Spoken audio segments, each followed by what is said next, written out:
We don't have to go live, do we? Yeah, we do.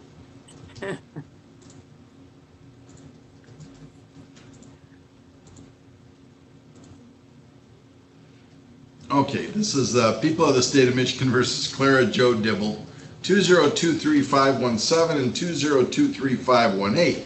Ms. Dibble is appearing by video. Mr. Knopfsinger is her attorney. Mr. Marvin is the prosecutor. And yes, Ms. Dibble, we have to go live because we are not allowing people into the courthouse just yet. And so therefore, for public access to the courts, we have to broadcast this on YouTube. And so with that, it's my understanding that this case is resolved, well, these cases are resolved with a plea today. So Ms. Dibble, if you'd raise your right hand. Do you solemnly swear or affirm the testimony you give will be the truth, the whole truth, and nothing but the truth? I do. All right. Mr. Marvin, what's the offer? Your Honor, in 2023517, there will be a plea to an amended information, and that will be a plea to a use. The possession charge and the possession of analog charge, both of those will be dismissed.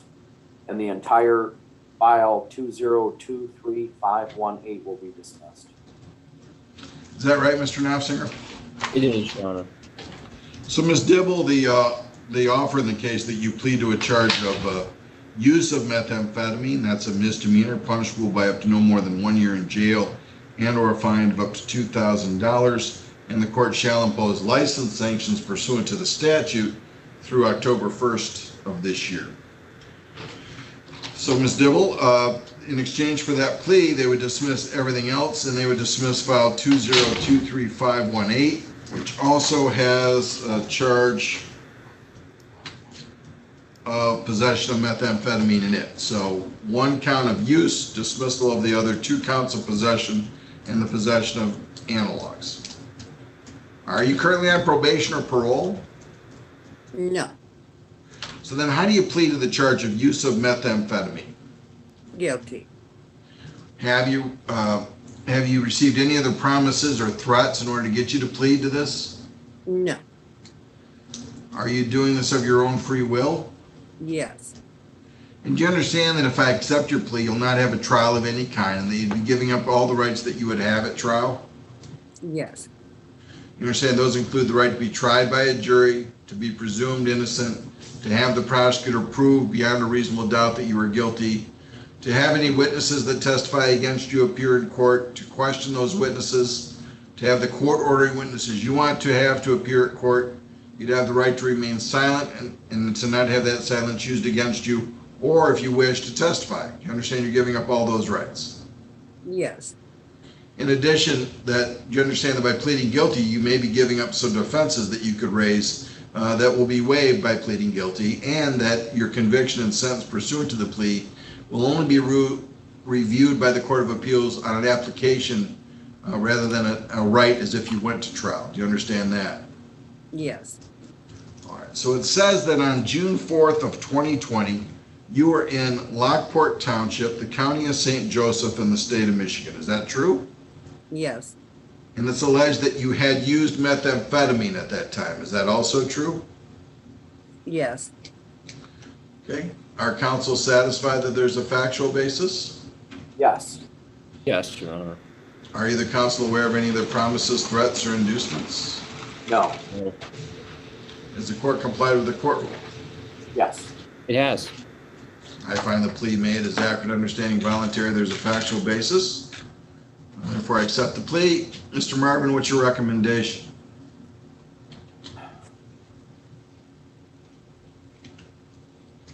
Your Honor, I don't have insight into any jail time, but I will say this.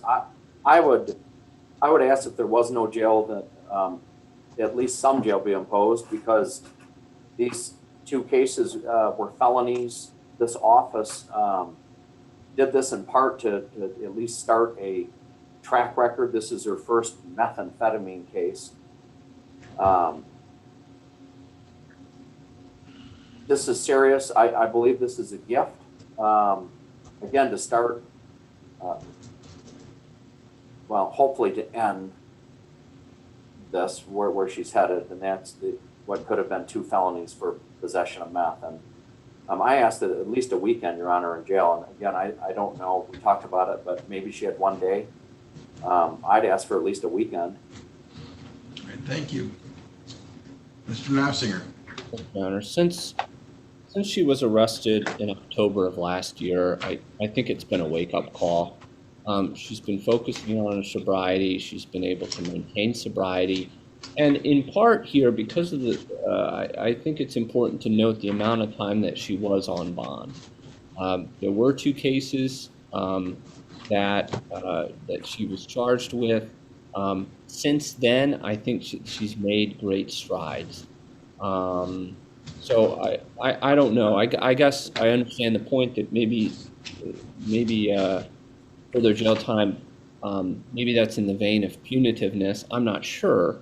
But I think the goal here really is for her to stay in the straight and narrow, and I wonder how effective that would be. So I'd ask the court to not impose further jail time. All right, thank you. Ms. Dibble, Yes. what would you like to say? I'm doing very good, and I have a lot of health issues, and, I've lost my mom and dad in the last couple of years, so I went through a lot back then. And, my son's locked up in prison because he has a bad addiction, and I kind of fell apart there for a minute, but I'm good now. Okay. All right, thank you. In reviewing these 2 files, the one she pled to, 2023517, it occurred on June 4th of 2020, and in reviewing the file, it would show that they conducted a traffic stop on a vehicle being driven by Ms. Dibble. She was the sole occupant. Conducted a search of the vehicle. Inside located 2 strips of Suboxone and a glass pipe consistent with methamphetamine use. Ms. Dibble indicated the Suboxone strips were hers and that she did not have a prescription, but she admitted she knew the pipe was in her purse and denied it being hers. Field tested the baggie, and it field tested positive for methamphetamine. And so the baggies found with a residue of methamphetamine in them. She's pled to the use of methamphetamine from that. And then the other case is from October 9th, 2020. And again, this is in the middle of the pandemic where the jail is not holding people. And people are not getting arrested right off the bat. Here, she got arrested on June 8th. And there's the information in this one's got to be incorrect because it says she was arrested June 8th, but the offense occurred June 9th or October 8th, and the offense occurred October 9th. So I don't know exactly when it happened, but it says that she was arrested at the game area on a felony warrant, and during a search of her car, located crystal meth and a meth pipe. So what I think happened was they conducted the investigation on the residue and then issued a warrant. And then again, when they picked her up on it on October 8th, she was again found with residue, and that's where these come from. So both these cases, I think, had 1 day credit, 1 day. Now, since October 8th, she's had no issues, no involvement. She could have pled to a possession of methamphetamine, which would have given her a 7411 probation, and not had this on her public record if she completed that probation satisfactorily. Instead, she's pled to the use of methamphetamine to have these 2 files done. We're all adjusting to the new rules as of April 1st that presumptive no jail, no probation for misdemeanors and for felonies in the intermediate grids. And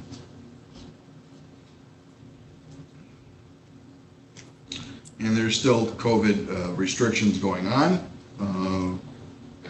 So, long story short is she's going to have this conviction on her record. It's going to result in her license being suspended. It's going to be the basis for a drug double in the future if she doesn't get it under control. It would require quarantining and further possible contagion in the jail to put her in for a day. She's already done a day. And if I gave her a weekend, it'd be another day. And so if she hasn't learned from this, I don't know that she will. and I don't know that one day would do anything. And the cost of it would outweigh, I think, the benefit of it. The next case, Ms. Dibble, would probably result in a probation with an extensive treatment program involved, or possibly confinement, depending on the seriousness of the charge. But you need to get a handle on this. It's not an easy thing to do. And apparently, No, whatever you're yeah. doing whatever you're doing currently is working for you. So that's good. All right. So sentence of the court is that one day, credit one day. There's a $50 state cost, $75 crime victims assessment. Are you working, Ms. Dibble? Yes, Okay, going so I'm back gonna to work. Okay, Yeah. $527 in court costs for the appointment of Mr. Knopfinger. Okay, And your license is suspended for 6 months. 1 month, no driving whatsoever, 5 months restricted. But on October 1st, the Secretary of State will give you your license back. And that's the way the so legislature, suspended for a month? it's suspended for 6 months. It's no license, no driving for 1 month. And then Okay, so when's that 5 start? months starts as today. So when we abstract this to the Secretary of State, they'll let you know that, okay? So I would Okay. assume that as of today, but you'll be getting a letter from the Secretary of State saying exactly when the suspension takes place and when the restricted license. Now, the restricted license will be automatic, but it's to and from work and to and from treatment, and to and from other medical issues. All right, okay, so with that, we will see the other case dismissed, and that will be the end of this. So we have your new Okay. address, Ms. Dibble. We're going to be sending you the judgment. Make sure you get those payments made as soon as possible, because whatever's unpaid at the end of 56 days increases by 20%. I would like to drive over today and pay those in full, so am I able Oh, to do good. that? You can do that. You can drive over. Make sure you bring your mask, and you can tell the deputy he needs to come in to make a payment. Okay, so I got the 75, the 50, and the 527. Yes, ma'am. Okay, I will be over in just a little bit. Okay, good. All right.